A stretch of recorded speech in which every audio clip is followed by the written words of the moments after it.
I run into, including the Prime Minister yesterday, and I think all across the world knows that America's back. And so I introduce to you the 47th President of the United States, President Donald J. Trump.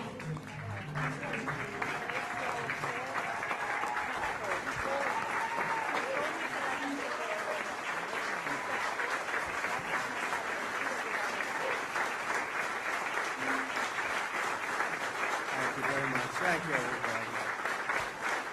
Thank you very much. And it looks like they have a speech out here for me. Ooh, that's so much easier. Let me start reading. Look, that's all I need to do is read you a speech. Oh, look, welcome to Mar-a-Lago. Congratulations. I don't know. I don't think we better do this stuff. Not with this group. They give it for Biden, but he doesn't get past the first page. Well, it does help, though, because today I gave a press conference with the Prime Minister of Japan, nice guy, tough, but really a nice guy. And it was sort of amazing, the press. Ooh, do we have some press back there? Is that press? Caroline? Oh, how's Caroline doing? Is she doing a good job?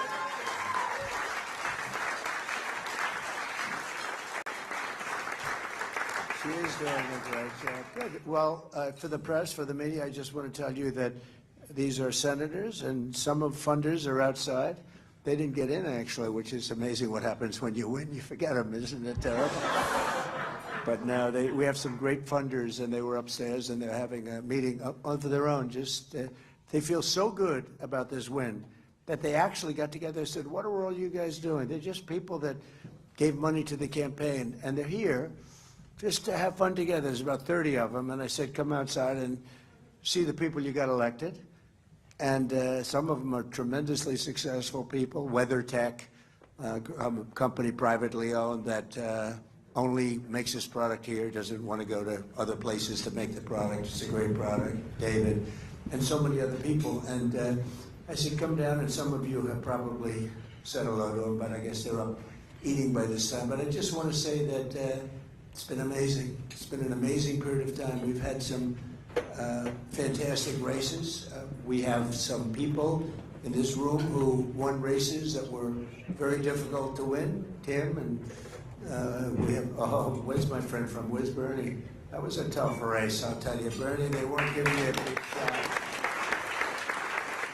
I went up with Bernie, and I went up on a Friday night just before the primary, and I said, this is the worst weather I've ever seen. It was the windiest day I've ever seen. The teleprompters blew off the stage. I actually got, before I even started, and it was a wind, like a tropical wind in Ohio, and it was brutal, right? Remember that? And I said, well, we're all by ourselves up here with about 50,000 people.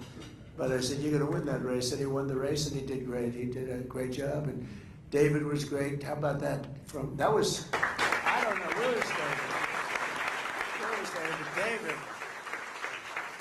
with his great wife, he was with me for a long time. But, you know, that was a tough race. That was incredible. I thought, you know, maybe, I don't want to say it, but that might have been the toughest of all. You know, when you have a father that was there for 26 years, and a son that's been there for 24 years or whatever it is, that's not easy, and you did it, and you did it under a lot of pressure, too. You were under a lot of pressure. He was actually in the field in Butler, when Pennsylvania, when we had that terrible incident, and I saved his life because I said, David, come on up. No, you know what, David?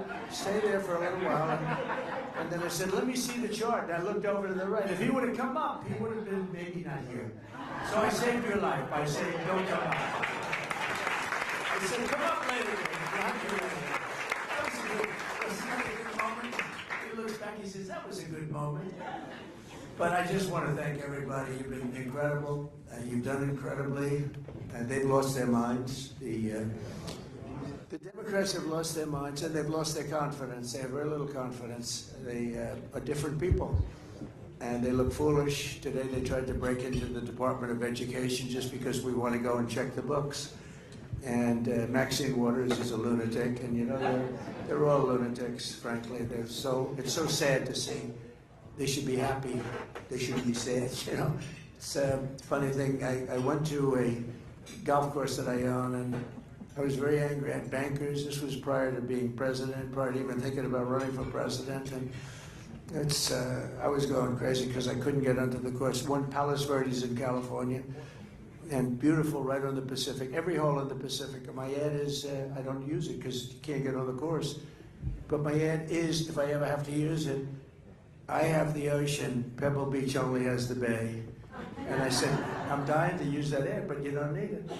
So I get there with this group of big bankers and very important people, and I'm so angry. I'm just like furious because I can't get on the course. And I'm screaming, I can never get on this course. It drives me crazy. And after about 20 minutes of that, my caddy comes over to me. It's a 70-year-old guy, really nice guy, very smart.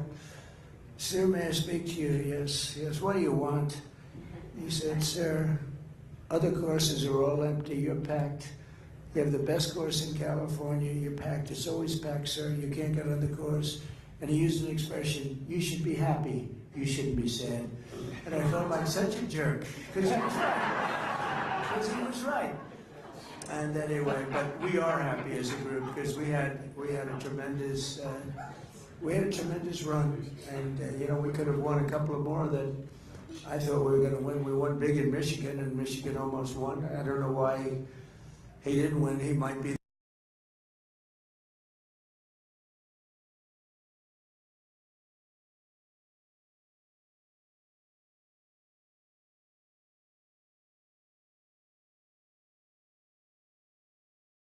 The media, which I let in for a little while, but they can hear anything I have to say. I'm an open book.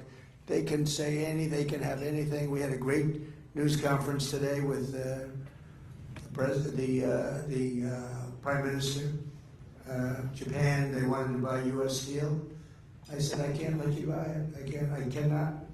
You know, other companies, you want to buy it, it's okay. But U.S. Steel was one of the greatest companies in the world. For 17 years, it was the #1 company in the world, like 80 years ago. It's a long time ago, during a certain heyday. I think we're in the heyday now. You want to know the truth? I think we're soon going to be in the heyday. We're going to be higher than anything.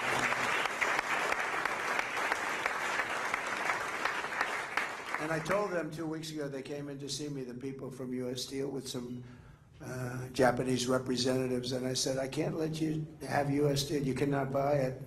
We love Japan. We're not allowed. I'm just not going to let you buy it. It's U.S. Steel. This is one of the great companies of the world. And, you know, and that was real stuff. That was steel. That was guys with nice big arms here taking that steel and that building. Today we have Google and Facebook, and that's fine too. But it's a little bit different. And they become dear, dear friends. You know, I say that. It's amazing how they become.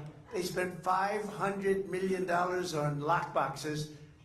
And the last one, they're sitting on the stage with me. That was a who's who of the world sitting on the stage. It's very different. The first one, I didn't have a lot of support, but I had a lot of people's support. But you know, we did great. Then we had the second one where we did much better. We got 10 or 12 million more votes, and we did phenomenally on the second one. But then we said, look, we did great, but a lot of bad things happened. Very serious, terrible things. Terrible, terrible things, and look what happened to our country because of it. But then I said, we got to do it again, but we're going to make it too big to rig. And if anybody here thinks they didn't try, they tried like you wouldn't believe, but it was just too big to rig. They walked away. 9:02 in the evening, they knew it was over. There was nothing they could have done. And that's what we had. We had an election that was too big to rig, and it was such an honor. We won every swing state. We had 7. And remember, John, they were talking about, well, maybe Trump could win 3 or 4. We won all of them, and we won them by a lot. It wasn't close, none of them. We had a lot of good things. No tax on tips. That helped me in Nevada quite a bit. I hope we're going to be able to get that, okay? We've got to try and get it. Very important, some of the things that are very important, I think, is the 1-year deduction, you know, where you can do something in 1 year. No, we haven't, a lot of people haven't been talking about that. I can tell you the first one that was so big, where they go out and they invest and they're allowed to do the 1-year deduction. That really revved up. And I've had so many people say, could you do that again? People were doing jobs that they didn't even want to do. Building jobs, creating jobs and building jobs. And Tommy, you know about that 1-year deduction was such a big deal. So I hope you guys can start thinking about that and putting it in the bill. But we had a great meeting the other day and yesterday in the Oval Office with about 22 House members, and they were from all sides, super conservative and slightly on the progressive side. I use progressive because I don't want to be nice, plus we get a lot of cameras rolling. I want to be nice, but they were very different. And I said, you know, I heard them, I listened for a little while, and then I said, you know, why don't we just balance the budget? Why don't we cut certain things and balance the budget? Don't touch Social Security, don't touch Medicare, Medicaid, just leave them alone. Now, there are people that are illegally in there, because we have a lot of illegal immigrants that have found their way in, and we just can't do that. We just can't do it. But just let's see if we can balance the budget. And they started screaming and shouting, and within about an hour, it was amazing what they found $750 billion in the Green New Scam. And commonly referred to as the Green New Deal, conceived of and dedicated by a young lady who never studied the environment, who knows nothing about the environment, who was a semi-poor student, not a good student, who's not particularly smart, but has some magic. I actually said I watched her campaigning when she campaigned the first time in Queens, because Queens is my territory. I grew up in Queens. And she was running against a friend of yours, Joe, right? You know Joe. And Joe was going to be the next speaker, right? He was going to be the next speaker. It wasn't going to be Nancy Pelosi. He was probably one of the most dishonest people. And she became a rich person. She never was anything. She was a politician, and she's worth now $100 million, $125 million. How about the one where she sold her stock a couple of months ago in a company that announced everything? She had the company for years, and then she sold the stock, and the following day they announced that that company's under major investigation and the stock crashed. Nothing happens. Nothing happens. They're crooks. So she was running AOC. I say AOC plus 3, but she was running, and I watched her run. And I said, oh, she's pretty good. She got a spark. And I called Joe, who I don't know too much. I said, are you running against her? Yeah. But are you not debating her? No, she's got no chance. And he's been in there for like 25, 26 years. Unlike Tim Scott, who absolutely destroys his opponents all the time. You really do too. By the way, he was the greatest surrogate. He was the greatest surrogate. I said to him, he was brutal. He was very nice. You know, when he ran, he was nice. For himself, he was nice. He was such a gentleman. But unfortunately, that doesn't get elected all the time. And I said, how do you think Tim would be as a surrogate? And I watched him the first time, and he destroyed everybody. And then he went again, and he said to me, and I thought it was beautiful, actually, because it's like the opposite of me. He said, I've never been able to speak well about myself because I don't like bragging. And I said, isn't that nice? Isn't it nice that somebody's like that? And it's true. He was always a great campaigner, but it was a good campaign. But it wasn't a vicious, violent campaign, right? But for me, he was vicious and violent. You just destroy people. So I want to thank you. I just see you sitting with your beautiful wife, and I just want to thank you. He's a great guy. Everybody in this room, as far as I'm concerned, look at Mark Wayne back there. Don't fight him. Just don't fight him. He almost got into a fight with a tough cookie. I know that tough cookie, right? Head of the Teamsters. He's a fantastic guy, Sean. Well, he almost got, but he could have been in trouble with this one, though.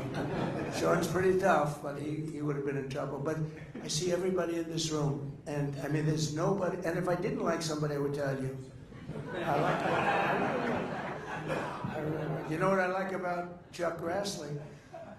He made Comey choke because he got this voice, and he wasn't meaning, but he said, "Did you lie?" And Comey was like, it was unbelievable. Remember, and he said, "Yes, yes." I said, he just admitted he lied, and he just said it like he's just got this way about him. You made him choke. That was good. He deserved to choke too. But everybody in this room it's been really amazing. It's been amazing. The relationships have been good. And we don't always agree on everything, but we get there. We get there. We had a couple of people that had to get a little bit, they had to study a little bit further to get some of our nominees. I think you're going to find our nominees are very good. I think it's very important. You know, when we talk Bobby Kennedy, I think he's up there having dinner tonight. It's very interesting, but he's a good person. And he's not a radical. He said, you know, I'm getting sort of this reputation of being anti-vaccine, everything else. He said, I'm not anti, and I understand through the campaign that his kids had vaccines and all. He said, you know, I grew up in a slightly political family. Would you say that was the Kennedy?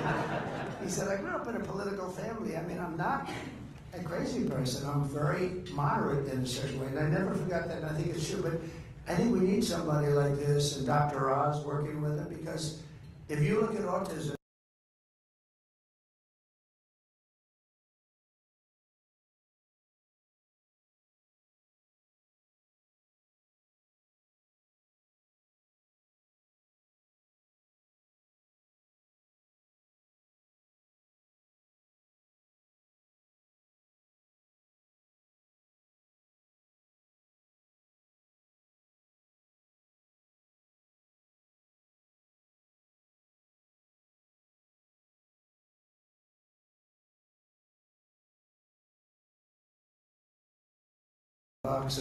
and he's also very popular outside of the party. I mean, if you look overall, I mean, very, very popular.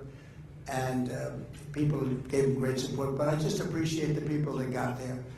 And it showed great unity. And if you didn't get there, the press, these same people that have the cameras rolling, they'd be saying, Trump has lost total control of the party. Now I have somebody who's, I think, fantastic, Elon.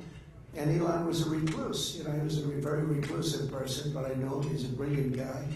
But he was reclusive, and I think we got him to be very unreclusive, right? I said, man, has he changed with the hat on? Did you see the hat yesterday? But he's a great guy, and he loves the country, and he's wanted to do this for a long time. If he could have done it himself, he would have done it himself. And, you know, he went into this group of people, and you see what they've been spending money on, the horrible USAID, the horrible things that they're spending money on. It's got to be kickbacks, you know. They send the money to the guy, he takes the money and he sends them back. Most of the money he keeps them for himself, in my opinion. I think that's because you can't send the money to these groups of people. It's a terrible thing, and I think it's like that in others too. And I said, go to the next one. I'd like you to look at Department of Education. And I think you're going to find it's very similar, different but similar. And go into the military, go into everything. I mean, I want you to go into everything. But I said to the congressman yesterday that, why don't we balance the budget? Why don't we balance the budget? Why should we wait 10 or 15 or 20 years to balance it? You know, they were talking about little cuts. We can have big cuts that don't affect anybody. Waste, fraud, and abuse. And we're finding it now. That's one of the beauties of what Elon's doing. He started with a group of 25 super geniuses. They wear undershirts. They look like, I mean, I look at them. But then I realized he's got 182 IQ. That's what we need. And they go in, and they'll ask people that aren't nearly as smart as them, why is it that you made this ridiculous paper? Why is it? And the guy gets all tongue-tied, he can't talk, because he's against somebody that's much smarter. And it's amazing, actually, what they've exposed, and to a level where they cut 97% of the people out. The whole thing is a scam, and you look at some of the people working there, they're very political people, they're relatives, and it's just terrible. But you're going to find that elsewhere. And then I think we're going to see something tremendous with respect to the tariffs, because, you know, other countries tariff us, so we don't tariff them. And with Lindsay, I don't know if you remember the conversation, Lindsay, but I had a conversation with Lindsay, who's so talented on so many things, but I would say finance, he's less interested. No, he's, look, he gets it, but he's less interested. And I said to him, you know, certain countries, they charge us a tariff, and I want to charge them the same thing, and I like that, and I want to charge them the same thing. I said, so let's get the same. They charge us like 100%. We charge them nothing. I said, that's right. I said, so you want to charge them 100%? I said, I want to charge them whatever. If it's 80% or if it's 25%, I want to. Lindsay looked at me and goes, you got my vote. And it was very simple. and he's a great guy, and he's running for office, and I'm going to endorse him, and he's going to do very well. I think he's going to do very well. Well, we're batting. I think we're 299 and 0 in the Republican, but you know what? We're 355. Brian Jack, where's the great Brian Jack? 355 out of 355 general elections. We won, I think, 234. That's not bad either. But with the Republicans, it's been almost flawless. So I think, let's not congratulate Lindsey yet, but I think you're in good shape, okay? He's been a fantastic, in my opinion, a fantastic senator, and he's a nice guy. He's a little more left than I am, a little more left than you are, but he is a great guy, and he's going to have no problem. So I appreciate all of the unity. I appreciate this tremendous support. There's Doug Burgum as an example. What a great, he was fantastic. And Catherine, thank you, Catherine. He was a big part of today's event because he and Chris Wright, you know, Chris Wright, I don't know if Chris is here, but Chris Wright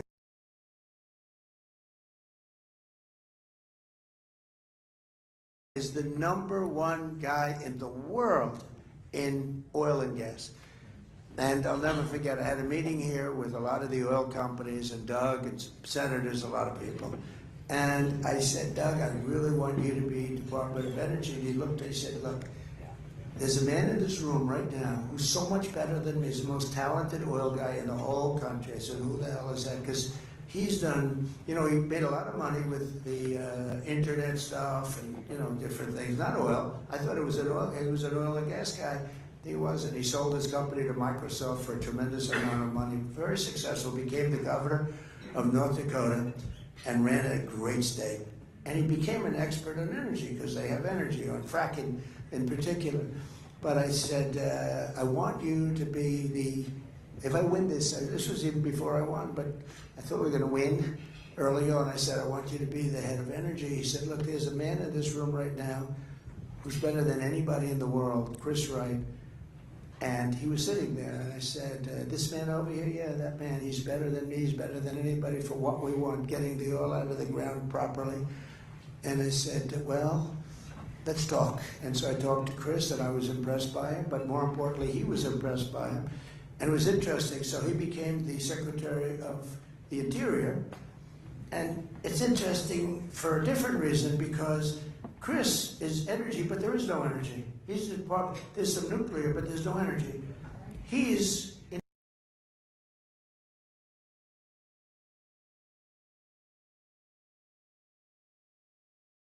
Interior, he's got all the energy. So I said, why don't you merge together and work together? And they've essentially done that. Doug and Chris are working together because he's got more energy than any country anywhere in the world under his auspices, but he's not Department of Energy, so he can't drill. But now he's got a man that he knows very well, that's, I assume, a friend of his or whatever, but he got the job because of you, and he didn't need a job. He was doing very well. This guy didn't need a job. He's the top guy in the whole world. But I see that so often. So many people, they want to be a part of this. They want to do what you're doing, John. They want to do what all of you senators are doing. I mean, you don't make money like they make. You could, if you did it. Many of you are so talented, you can do whatever you want to do. But they want to do what you're doing. It's very interesting. And you don't want to do what they're doing. You'd rather be a senator. It's crazy. In other words, you like power. And that's okay, too. But, and that's what you have. You have a tremendous amount of power. But so Chris and Doug have gotten together, and essentially they're like, unbelievable, and what you're going to be doing is unbelievable. And we have a lot of confidence in you, and if we bring the energy prices down, everything's going to follow. That's what got it up. We had a great energy policy. We did great. We had gasoline at $1.84. We actually had it much lower than that for a little period of time, but we had it at $1.84. And then they took my policy and they really messed it up. And then they went back to my policy. You know, they always said, well, we were drilling just as much. What they don't say is, if I were there, we would have been double or triple that number. But they basically took my policy because it was going through the roof. They said, we're really in trouble. So they went back to my policy as much as they could. but not all the way back. And the energy is what caused us the problem. They went up at the beginning, if you remember, then they went back to try and bring it down. They had to harness that horse, but they went back, and it went up, and it went up really dramatically, and that caused everything else to go up. And energy goes up, and energy, when it comes down, we're going to bring a lot of things. So we're counting on you guys to supply and demand to bring that cost of energy down. You bring that down, and everything else is going to follow. All of the cost of food. I hear so much about the word groceries. I used to use groceries a lot on the trail. A word, it's like sort of an old-fashioned word, groceries. But groceries is the word that's the most accurate word. And the price of groceries went through the roof. Bacon was levels like nobody's ever seen. You take a look at eggs today. I mean, the eggs are double, triple, quadruple. They're going through the roof. Now there's some problems that may, a little outside problem with eggs maybe. But, we inherited a mess. We inherited a country that's a mess. There was no reason to allow millions of criminals into our country, millions.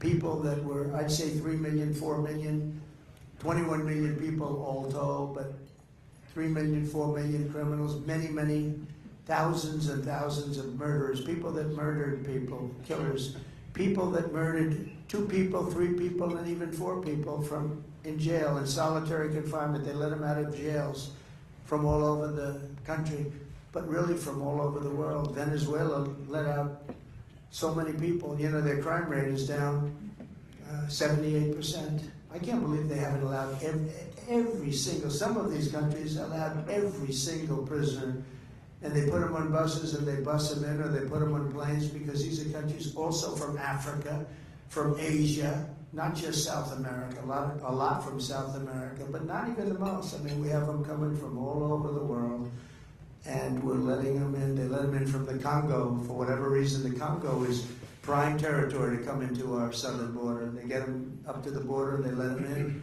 with the stupid open borders policy.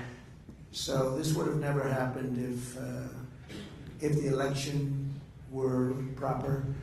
In other words, if the election weren't rigged, which it was, and it would have never happened. But I will say this, it's much bigger. Historically, this is much bigger.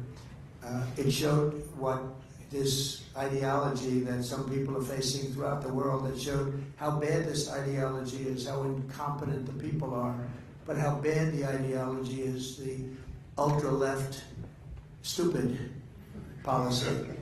And I don't think they can get elected for a long time. They're still, they just suffered a big election defeat. They're very depressed.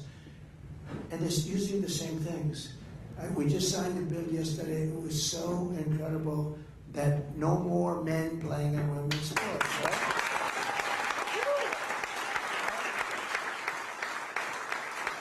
And stand up, big boy. Stand up. How about this guy? Okay. Now I'm using him as, he was a great player. He played in the Jets for, 10 years? Ohio said, is he going to play in sports with his wife? Wouldn't that be lovely? She's the size of his leg, maybe somewhat smaller. The whole thing was ridiculous. You saw I was reading off some of the stats yesterday in the room, and I said there was a long-distance race. They had the best female racers and the best male racers, long-distance running race. And the man won by 5 hours and 24 minutes. I mean, that's not... The greatest, though, are the weightlifting records, where they break the record, a record that stood for 18 years, and they'd go and they'd put a quarter of an ounce here, a quarter of an ounce, and I'd go, and they couldn't quite get it up, and this guy came in, and he was a poor man weightlifter, not a good one. He was in the lower realm of weightlifting. He goes up, boom, and he ends up like 127 pounds more. He was it was one of the worst. I don't know, maybe that's why he decided to transition, as the expression goes. I got very good at that, I have to, because if I make a mistake, these guys are going to get me in big trouble. We're perfect. Susie will get very upset with me if I make a mistake. And by the way, Susie deserves a great welcome.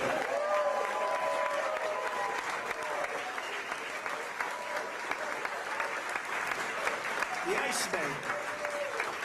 We call her the Ice Maiden.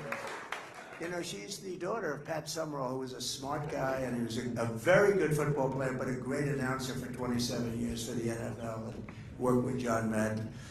And John was a difficult guy, but he had, you know, he just, come on, John, you gotta like these executives. You know, he'd talk a little rough to the executives at CBS. They weren't in love with him, actually, but come on, John, you gotta be nice to him. John paying you a lot of money. And he did this for 27 years. He was the only one that could deal with John Madden. He dealt with him very easily, right? Isn't that true? So he was great. But Susie's like that. I mean, she's amazing. She's respected by everybody. The Democrats, too, by the way. A lot of Democrats. In fact, that bothers me a little bit, John. But the Democrats respect her and they like her. But we all like her. But we call her the Ice Maiden. Because she's very nice until she decides not to be. Then she's brutal. She can be brutal. But, you know, we ran a perfect campaign. We did that final 3 months, 90 days.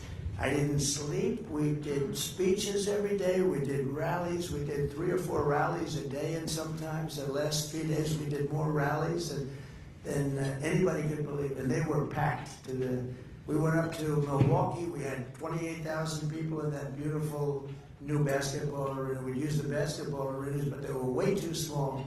We went to Madison Square Garden. We could have sold it out 10 times. The people went all the way back to Fifth Avenue and all the way down to the river, which is 5 blocks down. And I don't mean a line, I mean just massive crowds. The owner of the Garden, Jim, he told me he's never had it. He's never seen anything like that. And with all the big sporting events and championships and everything else, they never had anything like it. So I just want to thank everybody. It's been an amazing run. We did a good job for you, and you did a good job for me. And we have some incredible, talented new people in the party. And we're going to work with you. We've raised a lot of money that we're going to be using on midterms. And we've raised a lot of money. I did something that I don't think anyone's ever done before. I said, listen, we just won. And see, the good thing about not having done this so long, John, is that I come up with ideas that nobody else has thought of. Usually when you win, you let your people rest, your donors rest. And you let them rest for 2 or 3 years, and then you're going to run again. If it's a congressional race, you let them rest for at least a year, year and a half. So we won, and everybody was euphoric. Everybody, they were so happy. And I called up Meredith. Where's Meredith? I said, Meredith, where are you, Meredith? She's incredible, thank you. And I called up Meredith. I said, Meredith, this is the morning after the win. So everyone is so, I said, call the donors and ask if they'd like to make a major contribution. Sir, the election, it's just like 8 hours old. So that's all right. And we raised over $500 million very quickly. Yeah? And the people were so happy. They were happy to do it. You know, we could have waited 2 years, but, you know, the press will beat us up for 2 years. And, you don't know, maybe they wouldn't have been as happy. But I think they're going to be happy because because we become the party of common sense. And when you have common sense and when you are the party of common sense, we're going to do well for a long time. We're not going to do badly in midterm. A lot of people say, oh, that you always will do badly in midterm. I don't think there's any reason for that. These people were fighting when I did the thing with the men playing in women's sports. I watched today Democrats fighting me on this. They don't learn, and I hope they don't learn, because, you know, they're still with the open borders. We want open borders. Open borders are never going to sell. Men playing in women's sports, transgender for everybody, it's never going to sell. And they haven't changed, they haven't learned. And frankly, I hope they don't play this, because I hope they don't learn, because we have to beat them, and we're going to beat them. And I just want to thank everybody in the room. Everybody in this room. Thank you very much. Thank you. Thank you.